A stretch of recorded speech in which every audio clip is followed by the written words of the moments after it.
PWDWB.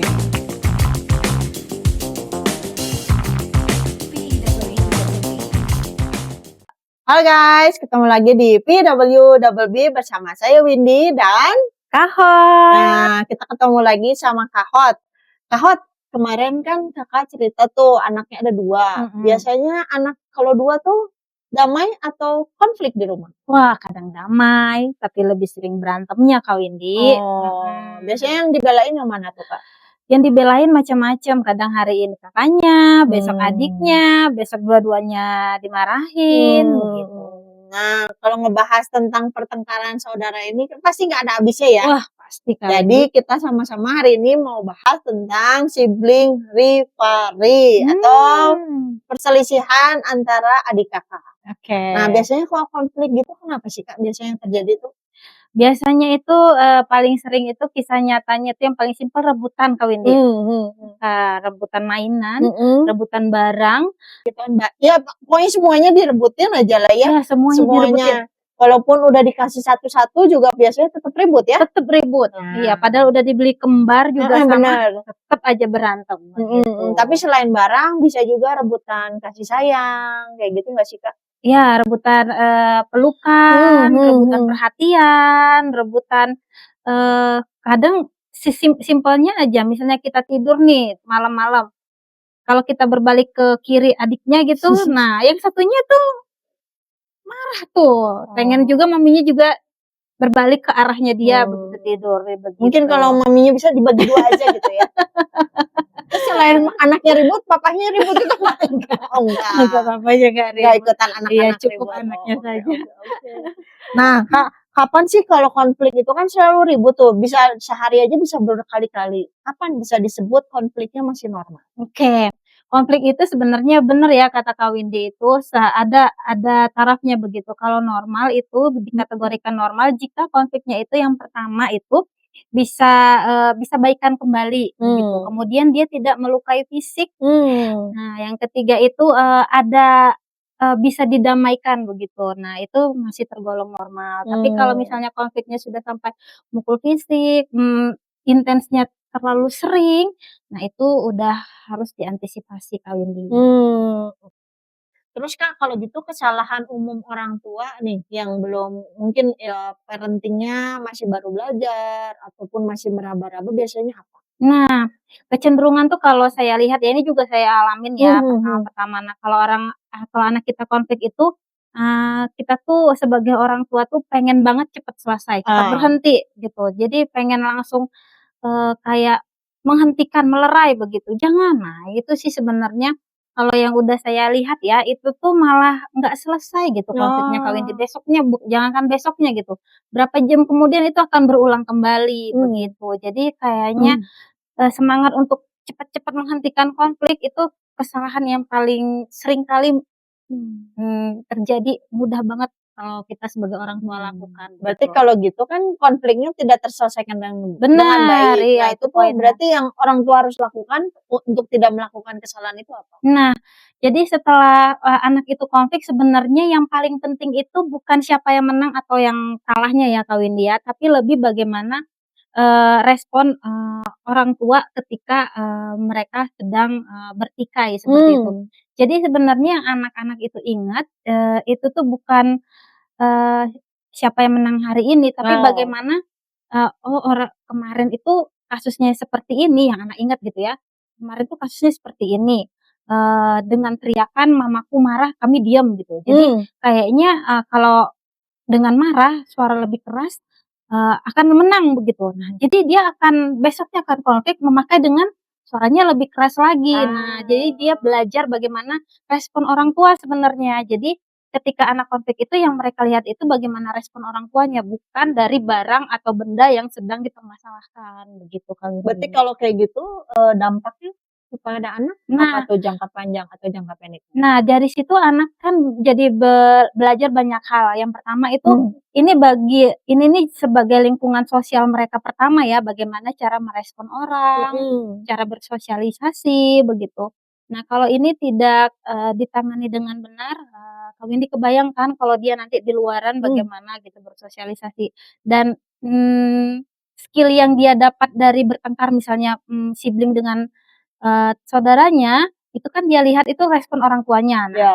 respon orang tua ini yang dipelajari sama anak sehingga itu yang dia bawa keluar. Misalnya, "Oh, ternyata ketika aku bertengkar sama orang tua, yang menang itu ketika suaraku marah dan tantrum. Jadi aku kalau keluar ada apa-apa tuh jadi bawaannya lebih marah," begitu. Ya, itu adalah pelajaran yang dia terima dari, rumahnya, gitu Jadi kalau cara ini. menyelesaikan masalahnya anak belajar dari orang tua gitu ya? Betul, begitu. Oh, Jadi, oke. seringkali kita mikirnya yang penting tenang dulu, diam, selesai konfliknya, ternyata kalau itu tuh belum sempurna Kak Windy, itu tuh, Mmm, jadi anak malah berpikir, "Oh, ternyata, kalau ada masalah itu biar menang itu ya dengan suara keras saja," gitu. Jadi dia mmm, kalau mau ketemu dengan temannya atau apa, atau bertengkar dengan kita aja, kemarin kan menang tuh dengan kata-kata diam, sekarang dengan lebih keras lagi, "Diam!" mmm, misalnya begitu. Nah, itu yang mmm, dipelajari anak-anak gitu Kak Windy.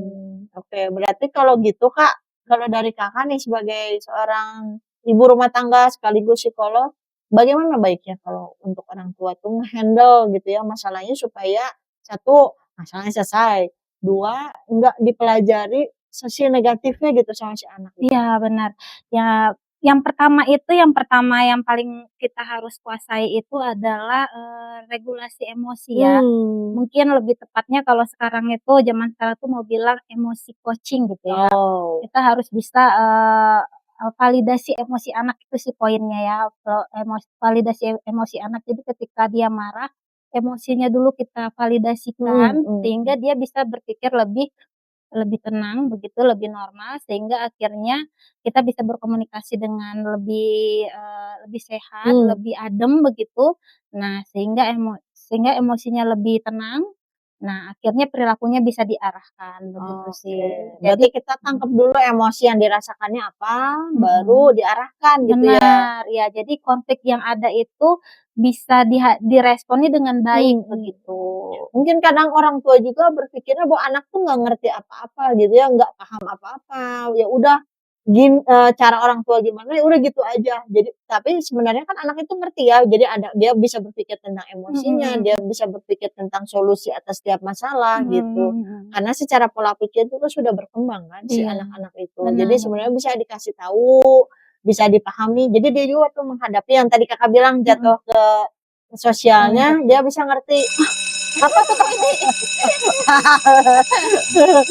ini Chinese waktunya berarti challenge. challenge time. Oke, tadi kan kita ngomongin tentang, persaingan antar saudara nih. Nah, sekarang ini kita masuk ke challenge-nya. Di sini ada gelas. Jadi kita akan seperti sibling, rebutan, selalu rebutan. Ada yang bertahan, ada yang menyerang. Oke, Nah, timnya Kahot mau jadi penyerang atau bertahan? bertahan. Oke, kalau bertahan berarti harus mempertahankan gelasnya seperti ini ya. Oke. Nanti tim saya nyerang berarti saya balik gini. Jadi kalau udah dibalik, Kahot harus balikin lagi karena Kahot bertahan. Gitu ya. Oke, siap. Oke ya. Oke. Jadi kita akan panggilin nih teman kita supaya lebih seru. Oh. Oke, Kak Regina, Kananda. Oke, Kak Windy akan bersama Kananda menjadi penyerang. Kahot dengan Kak Regina ya. Oke, kita boleh atur strategi dulu, posisi boleh berubah, boleh berdiri, boleh berjalan. Wow. Tidur. Oke, siap? Siap. Siap. 3, 2, 1. Ah, cukup.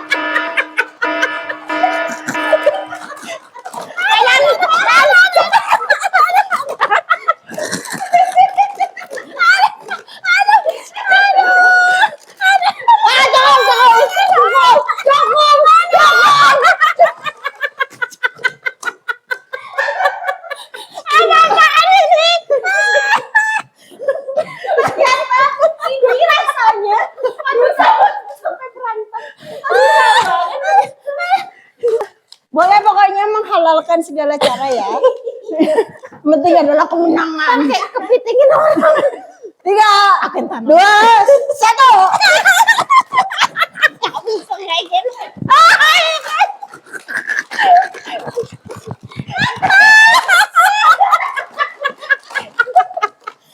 Gak boleh kayak gini.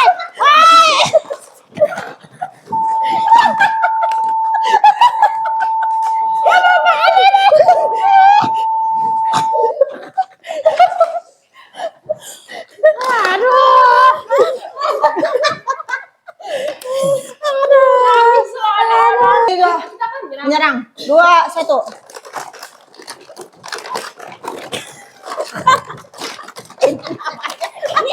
Ini namanya ngapain ya? Yang kerek makan.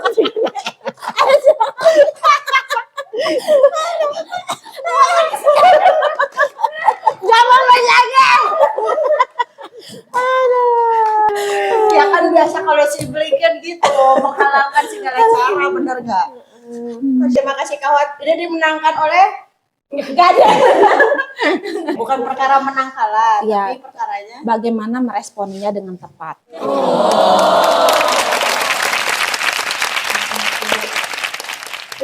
Kahon aja. Oke, kalau tadi Kak Hot udah bilang diterima emosi, dibatasi perilakunya, diarahkan gitu ya. Nah, yang berikutnya kita ada nggak sih kayak rekonsiliasi antara si adik kakak itu? Ya benar, itu tahap yang juga penting ya Kak Windy. Jadi misalnya kita sudah validasi emosinya, kemudian kita arahkan perilakunya yang benar. Nah, kan masing-masing tuh berbeda nih perasaannya kan. Nah, terus kita ajak bagaimana bermusyawarah ya kalau bahasanya ya. Jadi sebaiknya bagaimana nih biar tidak terjadi kembali begitu. Jadi apa yang harus kita lakukan? Misalnya si kakak akan ngomong, si adik akan ngomong, misalnya belum dapat jalan tengahnya, kita ajak terus berdiskusi begitu. Poinnya adalah berdiskusi jangan sampai dengan batasannya yang bagus ya, bukan dengan fisik gitu. Nanti akhirnya setelah mereka udah oke, nah sebaiknya tipsnya nih Kak Windy, kita catat nih kalau kita tempel, jadi anak-anak bisa ingat hasilnya gitu. Jadi anak-anak belajar bahwa ketika ada konflik atau masalah, kita itu berjuang menyelesaiinnya gitu, bukan tentang soal menang atau kalahnya begitu. Jadi konfliknya tuh selesai sampai ke dasar, sampai ke intinya gitu ya. Oke. Jadi anak juga belajar gimana nyelesain yang tadi ya. Semua yang diajarkan di rumah itu akan dia bawa terus ke sosialnya, di sekolah, di tempat lain gitu. Keren banget tipsnya Kak Hot. Bisa ya dilakukan ya Mams ya. Oke Kak Hot, sebenarnya kan tadi udah diselesaikan sampai akhir nih. Berarti si relasi masa kecil ini akan ngefek gitu sampai depan, sampai dewasa? Iya bisa Kak Windy. Jadi seperti yang kita bilang tadi bahwa ini nih pembelajaran yang pertama dia dapati begitu ya. Jadi kalau misalnya ini berhasil, misalnya saja gitu dengan suara keras, dengan marah-marah, dengan dominan dia lebih berhasil mendapatkan perhatian, kan sebenarnya yang pengen dapat tuh perhatian ya, bukan barangnya. Itu yang diperebutkan Yang tuh? diperebutkan itu sebenarnya perhatiannya gitu. Nah, dengan cara marah-marah, dengan dominan, maka itu akan dibawa tuh akan sampai dia besar gitu. Padahal kan seharusnya tidak seperti itu ya, begitu Kak Windy. Kalau udah kayak gitu Kak, mungkin nggak orang tua jadinya adil? Bisa adil nggak orang tua tuh kalau ada pertengkaran sibling kayak tadi? Harusnya bisa adil sih, karena tapi adil ini bukan dalam arti sama beratnya ya. Terkadang kan kakak adik tuh sebenarnya seringkali itu dalam masa perkembangan yang berbeda ya Kak Windy. Misalnya yang adiknya sedang dalam masa butuh otonom begitu, jadi semuanya sendiri begitu. Sedangkan yang si Kakak ini lagi masa achievement-nya begitu, dia tuh pengennya apa-apa, cepet, bisa begitu. Yang satu pengen sendiri, kalau adiknya pengen otonom, pengen sendiri kan lama, sedangkan abangnya pengen cepet. Nah ini sering banget nih berantem misalnya begitu kan.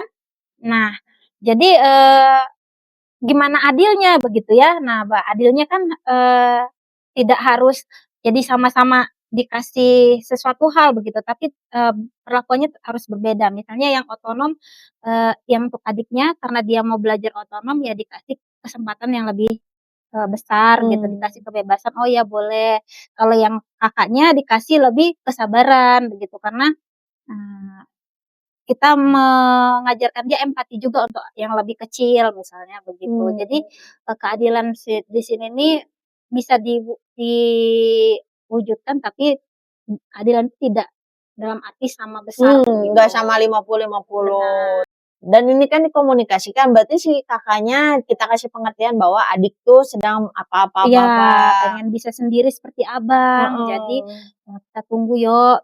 Tapi cepat, oh nggak apa-apa misalnya gitu. Kita ngajarin dia lebih empati dan lebih sabar begitu. Banyak banget ya berarti nilai-nilai untuk karakter, perkembangan pribadi gitu ya. yang jadi semangat. dipelajari gitu ya untuk Jadi parents ya. iya. Jadi kalau kita hanya kayak tadi diam, nah itu anak nggak belajar apa-apa hanya dengan kata-kata keras, Iya iya kata-kata iya. yang mungkin Mhm. kasar Mhm. ataupun dengan Mhm. perilaku ya. Mungkin belajar ya Kak Win, tapi belajar yang Iya, salah iya betul jadinya betul ya, betul betul. begitu. Berarti parents-nya harus sabar banget ya. Nah, kalau Kakak nih ngomongin sabar, Mhm. kan pasti ada batasnya manusia, ya Mhm. walaupun psikolog, tapi punya batas. Nah, Kakak Mhm. gimana nih memperpanjang batasnya untuk mama-mama atau papa-papa?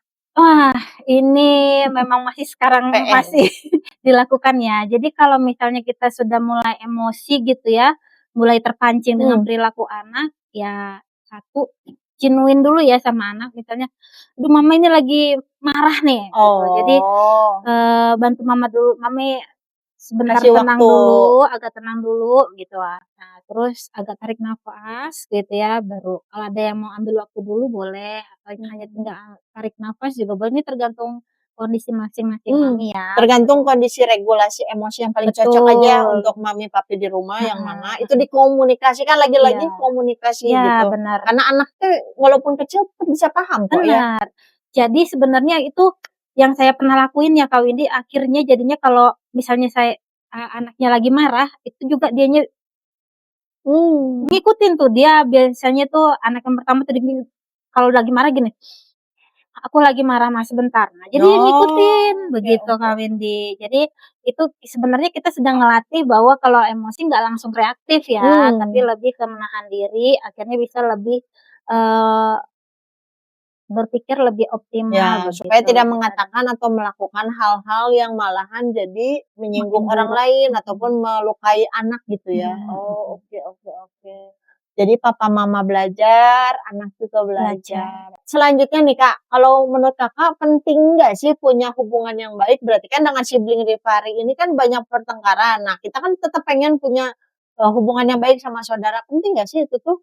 Wih, sangat penting Kak Windy, Hmm. makanya ketika, ada mereka sedang bertengkar itu, mami atau papi itu dilarang banget membandingkan ya. Oh, Iya, ataupun memihak ya? atau memihak, ataupun membuat ranking misalnya, Oh, oke. "Oh iya abang lebih pintar dari kamu," itu nggak boleh banget begitu. Nah itu bukan meredamkan emosi, tapi dia malah itu kata lainnya bahwa, "Aku tuh nggak diakui," begitu, "aku tuh lebih Oh, jelek," begitu. Jadi harapannya aku itu nggak tidak disayang. iya, itu harapannya tidak dilakukan. Mungkin kalaupun secara nggak langsung mungkin mau bilang, "Iya abang kan, udah lebih, pintar, larinya lebih cepat." Nah, tapi bukan berarti adik nggak cepat ya, kita harus bilang, "Iya, adik, adik lebih kreatif," misalnya begitu.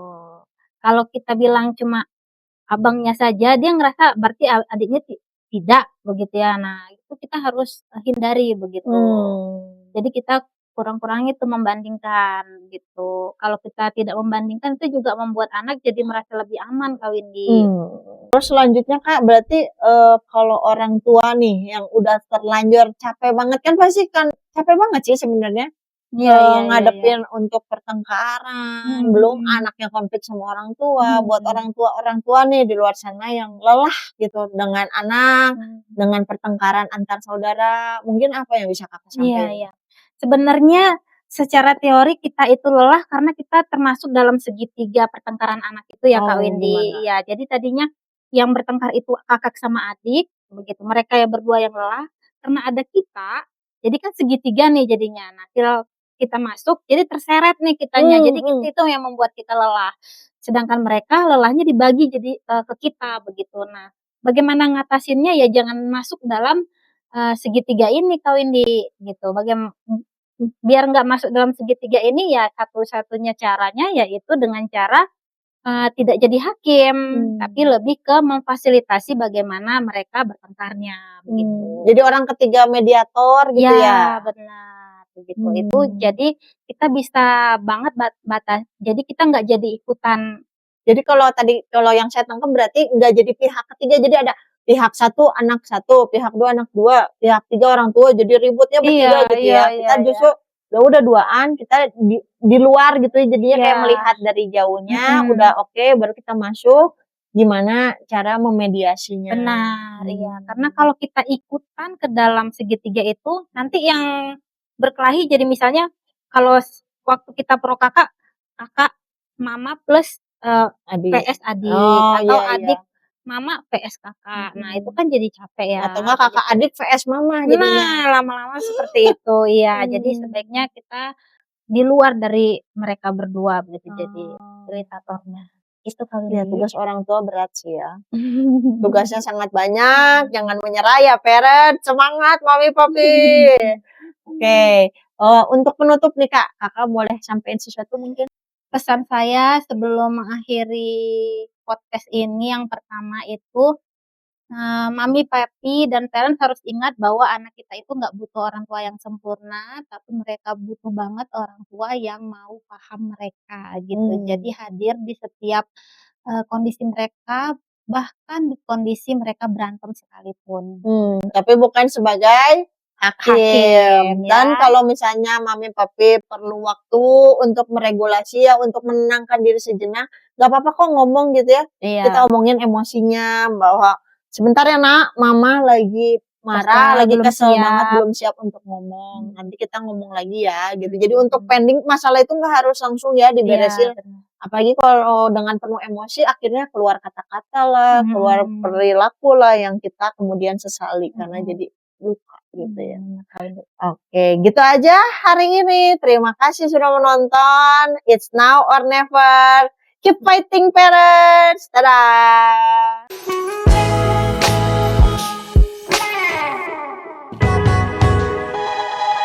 BWWB.